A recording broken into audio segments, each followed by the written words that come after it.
എറണാകുളം ജില്ലയിലെ മരടിനടുത്തുള്ള പനങ്ങാട് കായലിൽ കോൺക്രീറ്റ് നിറച്ച വീപ്പയിൽ നിന്നും ദുർഗന്ധം വമിക്കുന്നു. ദുർഗന്ധം അസഹ്യമായതിനെ തുടർന്നാണ് നാട്ടുകാരുടെ ശ്രദ്ധയിൽപ്പെട്ടത്. പനങ്ങാട് പോലീസ് വീപ്പ തകർത്ത് കോൺക്രീറ്റിൽ നിന്ന് എല്ലുകളും ശരീരഭാഗങ്ങളും കണ്ടെടുത്തു. അന്വേഷണം ഉടൻ തന്നെ എറണാകുളം സൗത്ത് സർക്കിൾ ഇൻസ്പെക്ടർ ഓഫീസിന് കൈമാറുകയും സെക്ഷൻ 302 പ്രകാരം കൊലപാതകത്തിന് കേസ് രജിസ്റ്റർ ചെയ്യുകയും ചെയ്തു. ജനുവരി 10-ന് കേസ് അന്വേഷിക്കാൻ ASI Sivankutty, senior civil police officer Anilkumar എന്നിവരടങ്ങുന്ന 4 പോലീസുകാരുടെ സംഘത്തെ CBI രൂപീകരിച്ചു. മൃതദേഹം പോസ്റ്റ്മോർട്ടത്തിനായിട്ട് കളമശ്ശേരി മെഡിക്കൽ കോളേജിലേക്കും അയക്കുന്നു. Forensic surgeon doctor NK Unmesh കോൺക്രീറ്റും എല്ലുകളുമുള്ള വീപ്പ പരിശോധിച്ചു. നിരവധി എല്ലുകളുടെ കഷ്ണങ്ങൾ, ഒരു തുണിക്കഷ്ണം, 3 500 രൂപ, ഒരു 100 രൂപ നോട്ടുകൾ, അടിവസ്ത്രം, ഒരു വെള്ളി അരക്കെട്ട്, 50 സെന്റിമീറ്റർ നീളമുള്ള കട്ടിയുള്ള കറുത്ത മുടി എന്നിവ വീപ്പയിൽ നിന്ന് കണ്ടെത്തുന്നു. മൃതദേഹം കൗമാരക്കാരിയായ പെൺകുട്ടിയുടേതോ അല്ലെങ്കിൽ മുടി വളർത്തിയ യുവാവിൻ്റെതോ ആയിരിക്കാമെന്ന സർജന്റെ നിർദ്ദേശം അന്വേഷണ സംഘം ആദ്യം അംഗീകരിച്ചു. എന്നാൽ അസ്ഥികൂടവും ഇടുങ്ങിയ താടിയിലും ചേർന്ന് നിർമ്മിച്ചത് പിന്നീട് മൃതദേഹം 15-നും 25-നും ഇടയിൽ പ്രായമുള്ള യുവതിയുടേതാണെന്ന നിഗമനത്തിലെത്താൻ അവരെ സഹായിച്ചു.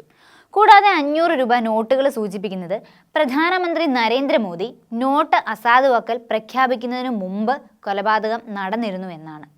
അതായത് 2016 നവംബർ 8-ന്. പോസ്റ്റ്മോർട്ടത്തെ തുടർന്ന് ശരീരത്തിൻ്റെ ഇടത് കണങ്കാലിലെ ഒരു മാലിയോളാർ സ്ക്രൂവിനെയും വാഷറിനെയും കുറിച്ച് കണ്ടെത്തുന്നു. അതായത് കണങ്കാൽ ഒടിവുകൾ പരിഹരിക്കാൻ ഈ സ്ക്രൂ ഉപയോഗിക്കുന്നത്. സ്ക്രൂവിൻ്റെ തലയിൽ എന്തോ എഴുതിയിട്ടുണ്ടെങ്കിലും വ്യക്തമല്ലെന്ന് സർജൻ്റെ ശ്രദ്ധയിൽപ്പെടുന്നു. അദ്ദേഹം ഒരു പോലീസ് ഫോട്ടോഗ്രാഫറുടെ സഹായം തേടുകയും ഉയർന്ന റെസല്യൂഷനുള്ള ക്യാമറ നിഗൂഢമായ എഴുത്ത് ഡീകോഡ് ചെയ്യുകയും ചെയ്യുന്നു. ഉടൻ തന്നെ 5 ടീമുകളെ സജ്ജമാക്കി കൊച്ചിയിലെ കണങ്കാലിന് ഒടിവുകൾക്ക് ശസ്ത്രക്രിയയ്ക്ക് വിധേയരായ രോഗികളുടെ വിശദാംശങ്ങൾ ശേഖരിക്കാൻ ആവശ്യപ്പെടുന്നു.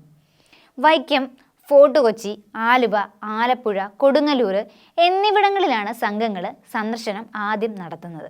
കൊച്ചിക്കടുത്ത് തൃപ്പൂണിത്തുറയിലെ വിജയകുമാര മേനോൻ ആശുപത്രിയിൽ ചികിത്സയിലായിരുന്ന ശകുന്തള 60 വയസ്സ്, സൂര്യ 26 വയസ്സ്, സോണി 43 വയസ്സ് എന്നീ 3 സ്ത്രീകളുടെ പേരുകളുമായി കേരളത്തിലെ ശസ്ത്രക്രിയയ്ക്ക് വിധേയരായ 6 പേരെയാണ് അന്വേഷണ സംഘം ഒടുവിൽ കണ്ടെത്തുന്നത്.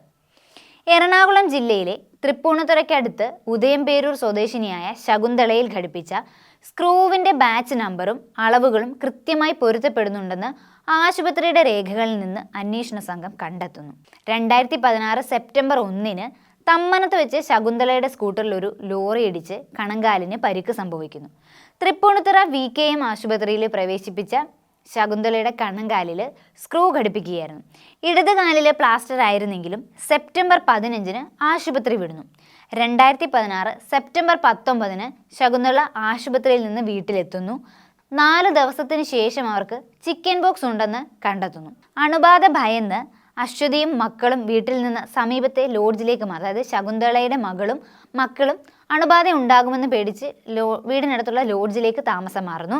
സെപ്റ്റംബർ 26-ന് ഇവർ വീട്ടിൽ തിരിച്ചെത്തുമ്പോൾ ശകുന്തളയെ കാണുന്നില്ല.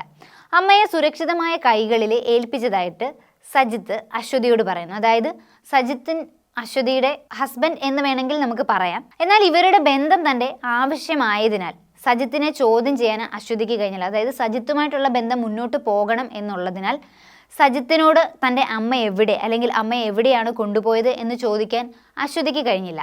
അതുകൊണ്ട് അമ്മ ന്യൂഡൽഹിയിൽ തൻ്റെ പരിചയക്കാരായ ചില മിഷനറി നേഴ്സുമാരുടെ കൂടെ താമസിക്കാൻ പോയതായിരിക്കുമെന്ന് കരുതി അവൾ മിണ്ടാതെ സജിത്തിൻ്റെ കൂടെ ജീവിക്കുന്നു. അമ്മയുടെ ദുരൂഹമായ തിരോധാനത്തെക്കുറിച്ച് വിഷമിക്കാതെ അശ്വതി സജിത്തിനൊപ്പം താമസിക്കുന്നു. സജിത്തും അശ്വതിയും നിയമപരമായിട്ട് വിവാഹം കഴിച്ചിട്ടില്ല. അത് അയൽവാസികൾക്ക് അറിയാത്ത കാര്യമാണ്.